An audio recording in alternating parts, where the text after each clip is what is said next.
વીર નર્મદ દક્ષિણ ગુજરાત યુનિવર્સિટીના એક વિદ્યાર્થી દ્વારા અન્ય ડિપાર્ટમેન્ટની વિદ્યાર્થીને જાહેરમાં હાથ જોડાવી માફી મંગાવવા માટે મજબૂર કરવામાં આવી હોવાનો આક્ષેપ થયો છે. પીડિત વિદ્યાર્થીનીએ લેખિતમાં ફરિયાદ નોંધાવી છે. 5 દિવસ પહેલાં જ આ વિદ્યાર્થીએ પોતાના મિત્રની સાથે મળી વિદ્યાર્થીની અને તેના મિત્રને યુનિવર્સિટીના કેમ્પસમાં બોલાવી અન્ય વિદ્યાર્થીઓની હાજરીમાં માફી મંગાવી હતી.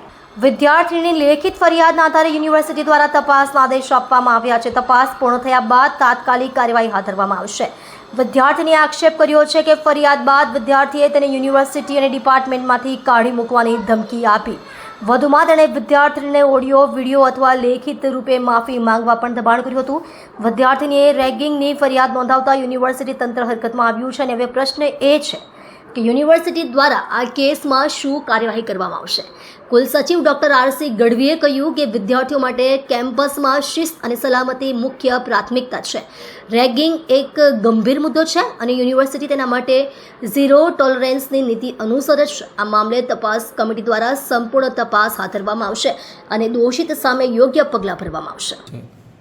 વિદ્યાર્થીનીની મૌખિક રજૂઆત મળી હતી. લિખિત રજૂઆત હજી સુધી પહોંચી નથી, પરંતુ માહિતી મળી છે કે ઇન્વોલ્વ કરાવેલી છે. હવે એમાં વિદ્યાર્થીને જે કંઈ દબાણ કરવામાં આવે છે એ પ્રકારની એમની રજૂઆતો હતી અને એના ઉપર યુનિવર્સિટીના ધારાધોરણો મુજબ જે કંઈ યુજીસીના પ્રિસ્ક્રાઇબ નોર્મ્સ છે એ મુજબ ચોક્કસ કાર્યવાહી કરવામાં આવશે. સર, કઈ રીતે દબાણ કરવામાં આવતું હતું?